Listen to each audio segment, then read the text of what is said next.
آپ ذکر کر سکتے ہیں، مسلک غوث اعظم بھی کہو، مسلک غریب نواز بھی کہو، مسلک امام اعظم ابو حنیفہ بھی کہو، مسلک مخدوم سمنا بھی کہو، مسلک مخدومان ماررہ بھی کہو، جس ولی کا جو طریقہ ہے اس کو مسلک کہا جاتا ہے۔ اعلیٰ حضرت کا نیا کوئی مسلک نہیں، نیا دین نہیں۔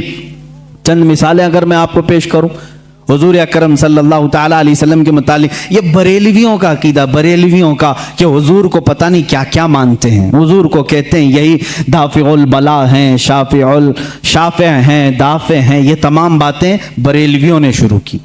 یہ کہتے ہیں حضور صلی اللہ علیہ وسلم کو شافع ہیں، دافع البلاؤں کو دور کرنے والے۔ تم مانتے ہو کہ نہیں مانتے؟ بیماریوں کو دور کرنے والے۔ اعلیٰ حضرت نے فرمایا ہے تو جلن ہو گئی، شروع ہو گئی۔ آؤ میں صحابہ کی زندگی میں تمہیں بتاؤں۔ حضور اکرم صلی اللہ تعالیٰ علیہ وسلم کی بارگاہ میں ایک خاتون آئی اپنے گونگے بچے کو لے کر، گونگے بچے کو لے کر، جس کی زبان نہیں تھی، بولتا نہیں تھا، 8 سال کا یا 10 سال کا بچہ تھا۔ مجھے بتاؤ زبان دیتا کون ہے؟ کون دیتا ہے؟ اللہ دیتا ہے۔ وہ صحابیہ کو کیا معلوم نہیں تھا کہ وہ رسول کے پاس کیوں آئی؟ وہ رسول کے پاس کیوں آئی؟ کیا تم اس کو بھی، اس صحابیہ کو بھی بریلوی بولو گے؟ میرے عزیز انصاف کرو۔ زبان نہیں تھی، لے کر کے آئی۔ حضور صلی اللہ تعالی علیہ وسلم تو بانی اسلام ہیں، شارع اسلام ہیں، آپ منع کر دیتے۔ اے خاتون تم میرے پاس کیوں آئی؟ جا، زبان اللہ دیتا ہے، زبان قوت گویائی، بولنے کی طاقت اللہ کی دین ہے، جا اس کے پاس۔ حضور تو کہتے، حضور نے بھی نہیں فرمایا۔ خاتون آئی بچے کو لے کر، رسول کریم صلی اللہ تعالیٰ علیہ وسلم نے پوچھا کیا بات ہے؟ کہا گونگا ہے، بولتا نہیں، آپ ایسا کچھ فرما دیں، ایسا کچھ علاج دے دیں کہ یہ بولنے لگ جائے۔ حضور اکرم صلی اللہ تعالیٰ علیہ وسلم نے یہ نہیں فرمایا کیا میں ڈاکٹر ہوں، میں طبیب ہوں، میں کوئی خدا ہوں، معاذ اللہ۔ حضور نے کچھ نہیں فرمایا، بلکہ سامنے اس بچے کو کیا، کہا اس بچے کو سامنے لاؤ، گونگا بچہ ہے، پیدائشی، زبان نہیں۔ حضور اکرم صلی اللہ علیہ وسلم نے اس سے سوال کیا من انا، اے بچے بول میں کون ہوں؟ بچہ بول پڑا اشہد انک محمد رسول اللہ، میں گواہی دیتا ہوں کہ محمد صلی اللہ علیہ وسلم آپ اللہ کے رسول ہیں۔ اور وہ بچہ پھر سر بولنا شروع کیا۔ وہ صحابیہ خوش ہو کر اپنے گھر لے گئی۔ مجھے بتاؤ کون دیتا ہے دینے کو منہ چاہیے؟ یہی تو بریلی کے امام نے کہا، کون دیتا ہے دینے کو منہ چاہیے؟ دینے والا ہے سچا، دینے والا ہے سچا ہمارا نبی۔ اعلیٰ حضرت نے اگر یہ فرمایا ہے تو یہ نیا عقیدہ نہیں میرے عزیزو، صحابہ بھی یہی کہتے تھے۔ ہمارے بچوں کی لکنت ہو تو حضور کے پاس لے جاتے تھے۔ اتنا ہی نہیں، ایک صحابی کے پیٹ میں تکلیف ہوئی، درد ہوا، حضور کے پاس آئے۔ اللہ کے نبی صلی اللہ تعالیٰ علیہ وسلم نے کہا اس کو شہد چٹاؤ، شہد چٹایا، ان کو جلاب شروع ہو گئے، دست لگ گئے، لوز موشن۔ دوسرے دن وہ پھر آئے، حضور سے کہا، کبھی صحابی نے نہیں کہا غلط دوا دے دی، ریئیکشن ہو گیا، نہیں، وہ صحابی دوبارہ آئے، حضور نے فرمایا اسقی اصلا، جاؤ پھر شہد چٹاؤ اس کو۔ دوسرے دن پھر شہد چٹائے۔ اب کی بار تو ایسا ہو گیا کہ پورا بستر خراب، تکلیف اتنی ہو گئی کہ جلاب پر جلاب۔ لیکن وہ صحابی کی ہمت دیکھیں، یہی عقیدہ تو امام اہل سنت کا تھا، یہی عقیدہ امام اہل سنت کا تھا۔ وہ صحابی تیسرے دن آئے، کہا یا رسول اللہ صلی اللہ علیہ وسلم 2 دن سے آپ شہد چٹانے کے لیے کہہ رہے ہیں، جب شہد چٹاتے ہیں تو زیادہ ہو جاتی بیماری، دست و جلاب زیادہ ہو جاتے ہیں، کیا کروں؟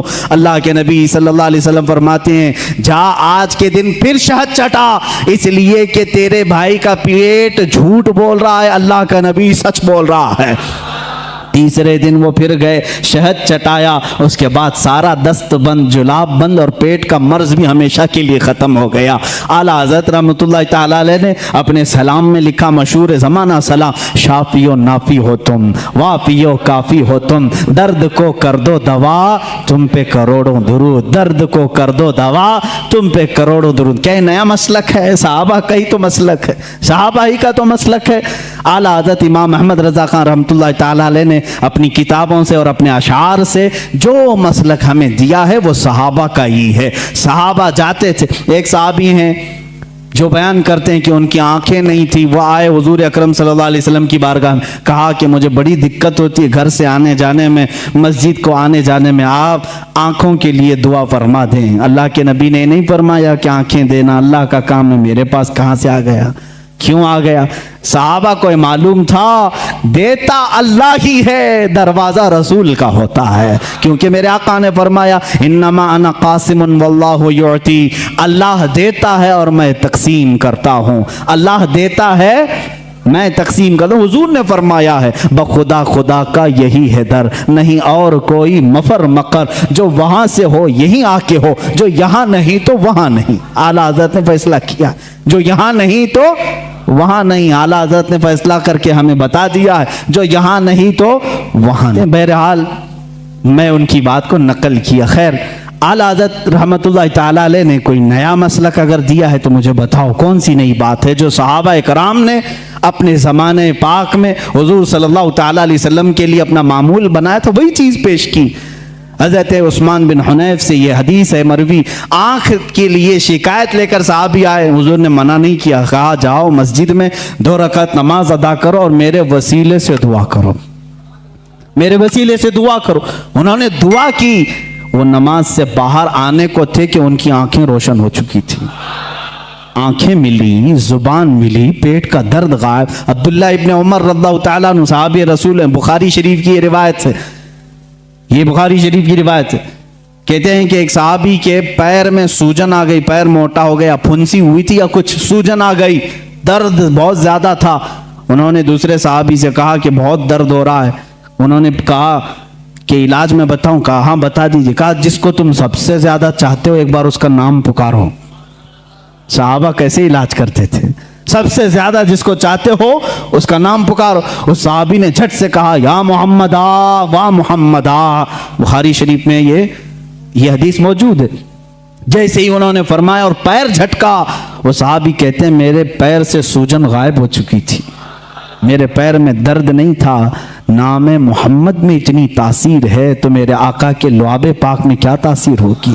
حضور جس پر ہاتھ رکھیں اس کی کیا اثر ہوگی، اس کی کیا تاثیر ہوگی؟ عزیزان گرامی وقار، رسول کریم صلی اللہ تعالیٰ علیہ وسلم کے متعلق جو کچھ بھی عظمت اور آپ کے مقام و مرتبے کی تعظیم و تکریم کے سلسلے میں اعلیٰ حضرت امام احمد رضا خان رحمۃ اللہ تعالیٰ علیہ نے اپنی کتابوں میں لکھا، اس میں سے کوئی نئی بات نہیں، بلکہ ساری وہی باتیں ہیں جو صحابہ حضور کے لیے کیا کرتے تھے، میرے آقا صلی اللہ علیہ وسلم سے جو حد درجے تعظیم و تکریم کرتے تھے۔ اعلیٰ حضرت رحمۃ اللہ تعالیٰ علیہ نے رسول کریم صلی اللہ تعالیٰ علیہ وسلم کی عشق و محبت میں اس کمال کو پہنچے ہوئے تھے کہ جب کبھی آپ کے سامنے کوئی کسی اور کا تذکرہ کرتا تو آپ اسے روک دیتے اور کہتے میاں اتنی دیر میرے نبی کی بات تو کرو، حضور کی شان میں کچھ باتیں کرو۔ لوگ آتے تو سب کو حدیث رسول پہلے سنات۔ کسی صاحب نے آ کر کے آپ کو گلاب کا تحفہ پیش کیا، کہا کہ لیجئے بڑا اچھا گلاب تھا، آپ کے لیے تحفے میں لے آیا۔ اعلیٰ حضرت نے گلاب لیا۔ دنیاوی چیزوں پر جو دل دے بیٹھتا ہے وہ عاشق رسول نہیں ہوتا، بلکہ عاشق رسول وہ ہوتا ہے جو دنیا کی ہر خوبصورتی میں اپنے محبوب کا جلوہ دیکھتا۔ گلاب لیا اور کہا یہ تو گلاب صبح شام کا ہے، صبح کھلا شام میں مرجھا گیا، اور اس کے بعد میں اس گلاب سے محبت کرتا ہوں۔ سنو، سرتاب قدم ہے تن سلطان زمن پھول، لب پھول دہن پھول زقن پھول بدن پھول، واللہ جو مل جائے میرے گل کا پسینہ، مانگے نہ کبھی عطر نہ پھر چاہے دلہن پھول۔ کیا بات رضا اس چمنستان کرم کی، زہرا ہے کلی جس میں حسین و حسن پھول۔ پورے پھول پر نعت لکھ دی، کسی نے پھول خالی پیش کیا تھا اور بارگاہ مصطفیٰ میں پھول پر پوری نعت لکھ دی۔ میاں میں تو پھول اس کو تسلیم کرتا ہوں جو جب سے کھلا ہے کبھی نہیں مرجھاتا، بلکہ اس کے سائے میں جو آ جاتا ہے وہ بھی کھلا کا کھلا رہتا ہے۔ یہ اعلیٰ حضرت امام اہل سنت فاضل بریلوی رحمۃ اللہ تعالی علیہ کے عشق رسالت کا معاملہ تھا، اور ان کے نعتیہ دیوان ہدایق بخشش کو آپ کبھی پڑھ کر کے دیکھ لو۔ آج بھی حالات ایسے میرے عزیزوں، بہت سارے اشعار لوگوں کو سمجھ میں نہیں آتے لیکن جھومنے لگتے ہیں۔ وہ امام الکلام ہے اور کلام الامام ہے، ان کے ہر نعت کو یہ مقام حاصل ہے۔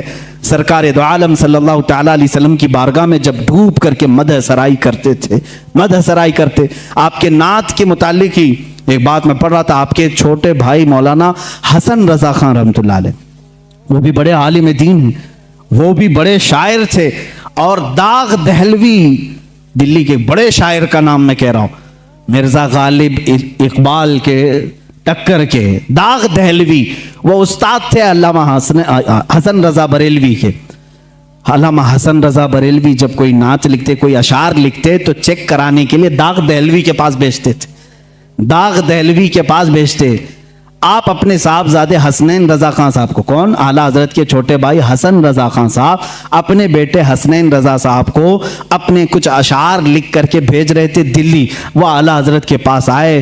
اعلیٰ حضرت نے کہا بھتیجے کہاں جا رہے ہو؟ کہا دلی جا رہا ہوں داغ دہلوی صاحب کے پاس, ابا جان نے کچھ اشعار لکھے ہیں وہ پیش کرنے جا رہا ہوں. اعلیٰ حضرت نے فرمایا ٹھیک ہے, جاتے جاتے ہمارے بھی کچھ اشعار لیتے جائیے گا اور داغ صاحب کو ہمارے بھی اشعار سنا دیں. اعلیٰ حضرت اس وقت نعت کون سی لکھ رہے تھے؟ ان کی مہک نے دل کے غنچے کھلا دیے, جس راہ چل دیے ہیں کوچے بسا دیے ہیں, ان کے نثار کوئی کیسے ہی رنج میں ہو, جب یاد آ گئے ہیں سب غم بھلا دیے ہیں. اللہ کیا جہنم اب بھی نہ سرد ہوگا, رو رو کے مصطفیٰ نے دریا بہا دیے ہیں. میرے کریم سے گر قطرہ کسی نے مانگا, دریا بہا دیے ہیں دربے بہا دیے ہیں. یہ پوری نعت لکھ رہے تھے اور جلد بازی میں تھے. پوری نعت لکھا, اپنا مقطع جس میں شاعر کا تخلص ہوتا ہے وہ نہیں لکھا, پوری نعت لکھ کر کے اپنے بھتیجے کے ساتھ پیش کیا. وہ گئے دلی. داغ دہلوی صاحب بڑے شاعر تھے, بڑے بڑے ان کے شاگرد تھے. پہلے انہوں نے حسنین رضا صاحب کا استقبال کیا, ان کے والد کی لکھے ہوئے اشعار کو چیک کیا. بعد میں انہوں نے کہا ہمارے بڑے ابا ہیں مولانا احمد رضا خان صاحب, ان کے بھی کچھ نعتیہ اشعار آپ کے سامنے آئے ہیں. داغ دہلوی صاحب نے مطالعہ کیا, ایک ایک شعر کو پڑھا اور اس نعت کے آخر میں کہا مولانا احمد رضا خان صاحب نے اس میں اپنا تخلص آخری شعر نہیں لکھا, لہذا جاؤ بھتیجے میری طرف سے یہ آخری شعر ان کو پیش کر دینا. ملک سخن کی شاہی تم کو رضا مسلم, جس سمت آ گئے ہیں سکے بٹھا دیے ہیں. امام الشعراء شاعروں کا امام تھا, اس نے کہا جس سمت آ گئے ہیں سکے بٹھا دیے ہیں. تمہارا کیا کہنا اعلیٰ حضرت فاضل بریلوی کا, اپنے زمانے کے شعراء بھی تمہارا ادب کرتے ہیں, سائنسدان بھی تمہارا ادب کرتے ہیں, اور اپنے زمانے کے پروفیسر یونیورسٹیز میں پڑھانے والے تمہارا ادب کرتے ہیں. محدث سورتی, اب حدیث کی بات آتی ہے تو میں آپ کو بتا دوں, محدث سورتی رحمۃ اللہ علیہ جو محدث اعظم ہند کچوچھا کے شیخ الاسلام کے جو والد گرامی محدث اعظم کے استاذ بھی ہیں, محدث سورتی اعلیٰ حضرت کے ہم اثر ہیں, شاگرد نہیں ہم زمانہ ہیں. محدث سورتی صاحب مولانا فضل گنج مراد آبادی رحمۃ اللہ علیہ کے مرید تھے, ان کے مرید تھے. اعلیٰ حضرت کے پیر خانے سے بیعت بھی نہیں تھے, ایک نہیں کہ مطلب دونوں ایک ہی جگہ سے مرید ہیں, پڑھے بھی ایک ساتھ نہیں تھے, لیکن محدث سورتی علم حدیث کے بڑے عالم, اعلیٰ حضرت کا بار بار تذکرہ, ہر محفل میں تذکرہ. محدث اعظم ہند کچوچھا شریف کے یہ ان کے شاگرد ہیں, وہ خود بیان فرماتے ہیں. محدث اعظم رحمۃ اللہ علیہ فرماتے ہیں میں نے اپنے استاد محدث سورتی سے پوچھا کہ محدث سورتی سے کہ آپ وسیع احمد سورتی رحمۃ اللہ علیہ ان کا نام, کہا کہ آپ اپنے پیر و مرشد کا اتنا تذکرہ نہیں کرتے, اپنے استاد جنہوں نے منطق پڑھایا, آپ کو علم حدیث پڑھایا, ان کا تذکرہ نہیں کرتے. بار بار مولانا احمد رضا, مولانا احمد رضا, مولانا احمد رضا, ہر محفل میں آپ ان کا تذکرہ کرتے ہیں. وجہ کیا ہے؟ محدث سورتی رحمۃ اللہ علیہ. دیکھیں میرے عزیزو, زمانے کے علماء کو آپس میں چپکلش ہو سکتی, حسد ہو سکتا ہے, یہ میرے سے بڑا کیسے بن گیا, لیکن جو حقیقی عالم دین ہوتا ہے وہ سچے عالم دین کی تعظیم و تکریم بھی کرتا ہے. محدث سورتی رحمۃ اللہ تعالی علیہ نے فرمایا بیٹا اے میرے شاگرد, آپ نے سوال کیا, سنو, مجھے اپنے پیر و مرشد سے بیعت تو حاصل ہے, میرے استاذوں سے علم منطق, فلسفہ, بلاغت, معانی, حدیث, تفسیر, اصول تفسیر تو حاصل ہے, لیکن مولانا احمد رضا کا میں تذکرہ بار بار اس لیے کرتا ہوں کہ ایمان کی جو مٹھاس مجھے ملی ہے وہ ان کی تعلیمات سے ملی ہے. عظمت رسالت ہوتی کیا ہے میں نے مولانا احمد رضا سے سیکھا ہے. یقین کس بات کا نام ہے, یہ میں نے مولانا احمد رضا سے سیکھا ہے. اعلیٰ حضرت رضی اللہ تعالیٰ عنہ کا توکل بھی اتنا تھا, یقین بھی اس درجے کا تھا, جو فرما دیا حضور صلی اللہ تعالیٰ علیہ وسلم کے واسطے سے اس پر اٹل رہتے تھے اور یقین کے ساتھ. مشہور زمانہ آپ ابھی جو میں نے نعت آپ کے سامنے تلاوت کی, ان کی مہک نے دل کے غنچے کھلا دی, اس نعت کا ایک شعر یہ بھی ہے اعلیٰ حضرت رحمۃ اللہ تعالیٰ علیہ نے جو لکھا ہے, اس میں ایک شعر ہے جو آپ نے لکھا تھا، اس کی تاریخ مجھے پتا نہیں، لیکن آپ سفر حج پر جب کشتی میں تھے، جہاز کا سفر تھا، سمندر کا سفر، اچانک بیچ سمندر میں ایک بار ایسے طوفانی ہوائیں آئیں کہ کیپٹن نے اعلان کر دیا کہ جہاز ڈوبنے والا ہے، بچنے کی کوئی امید نہیں، لوگ اپنے اپنے کفن اٹھا لو، اپنی تیاریاں کر لو۔ شور و غلغلہ مچ گیا تھا۔ اعلیٰ حضرت سکون سے بیٹھے اپنی کتابیں پڑھ رہے تھے، لکھ رہے تھے۔ آپ کی والدہ ماجدہ آپ کے ساتھ تھی۔ پوچھا کہ احمد رضا اعلان سنے؟ کہا سنا۔ کہا جہاز ڈوبنے والا ہے؟ کہا نہیں ڈوبنے والا ہے۔ لوگ مرنے والے ہیں؟ کہا نہیں، لوگوں کی بات تو نہیں، لیکن میں تو محفوظ رہوں گا۔ کہا اتنے یقین کے ساتھ؟ کہا ہاں اماں، جب میں جہاز میں بیٹھا تھا، حضور اکرم صلی اللہ علیہ وسلم کی حدیث ہے، پانی کے سفر پر جب کوئی جائے تو یہ دعا پڑھ لے، بسم اللہ مجریہا و مرساہا ان ربی لغفور رحیم۔ جو یہ دعا پڑھ لے وہ ڈوبنے سے اور غرق ہونے سے محفوظ ہو جائے گا۔ میں نے وہ دعا تلاوت کر لی، اب میرا یہ یقین کامل ہے، ہزار طوفان آئیں، طوفان جھوٹے ہو سکتے ہیں، رسول اللہ کا قول نہیں جھوٹا ہوگا، میں محفوظ رہوں گا۔ اور آپ نے فرمایا تھا آنے دو یا ڈبو دو، اب تو تمہاری جانب، کشتی تمہیں پہ چھوڑی، لنگر اٹھا دیے ہیں۔ یہ یقین ہے، یہ یقین ہے۔